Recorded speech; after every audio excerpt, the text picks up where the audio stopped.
টোটোর ধাক্কায় ভেঙে পড়ল কিনাহার রেলগেট, আটক টোটো। আহমেদপুর কাটোয়া রেল রুটের কিনাহার রেল ক্রসিং গেটে বুধবার ভরদুপুরে টোটোর ধাক্কায় ভেঙে পড়ল রেলগেট।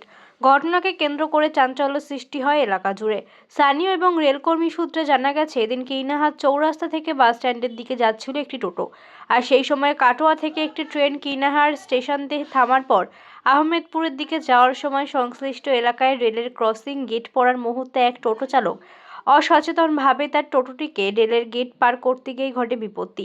যদিও ঘটনায় কোনো হতাহতের খবর নেই। ঘটনাকে কেন্দ্র করে এলাকায় যানজট সৃষ্টি হয়েছে, এমনকি কিছুক্ষণের জন্য ট্রেন চলাচলেও সমস্যা দেখা দেয়। ঘটনার খবর পেয়ে ঘটনাস্থলে এসে পৌঁছায় রেল পুলিশ এবং কিনাহার রেল আউটপোস্টের ইনচার্জ বিবেকানন্দ সিংহ সহ অন্যান্য রেলকর্মীরা। পরে রেল পুলিশ এসে টোটোটিকে আটক করে নিয়ে যায়।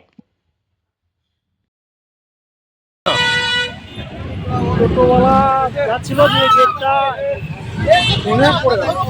হ্যাঁ, মানে তারপর কি হয়? তারপরে ভিড়ভাট্টা হয়ে যায়, রোড জ্যাম হয়ে যায়। গেট কি ভেঙে গেছে? হ্যাঁ, গেট ভেঙে গেছে। কারো কোনো ক্ষতি কিছু হয়েছে, কিছু দেখেছেন? না,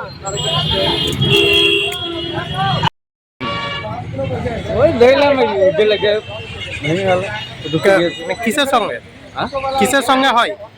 টোটো টোটো একটা টোটো কি মানে কিভাবে যাচ্ছিল বা কোন দিক থেকে? গেট বলছে এবার ঢুকে গিয়েছে, দিয়েছে হিন্দি গিয়ে দেখে গেল। মানে গেট পড়ার মুহূর্তেই টোটোটা ঢুকে যায়, আর তারপরে কি কি হয় তারপরে?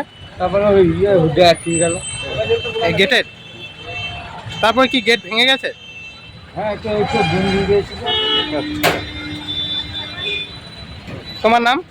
মানিক কি? মানিক মানিক কি? দলি। বলছি ওই স্কুলে মেয়েদের ছিল, দিয়ে তাড়াতাড়ি করলো, দিয়ে ওখানে ঢুকে দিয়েছে, দিয়ে ও হুড নামিয়ে দিয়েছে, আর ওই ছাদে হুড আছে ওখানটায় লেগে গিয়ে বেঁকে গেছে। তারপর কি গেট ভেঙে যায়? হ্যাঁ, গেটটা দুমড়ে যায়, ভেঙে যায় না, দুমড়ে গেছে। তুমি কি টোটো চালক? হ্যাঁ, তো চলো। কোথায় বাড়ি? বাড়ি সরডাঙ্গা। নাম? আসলিম।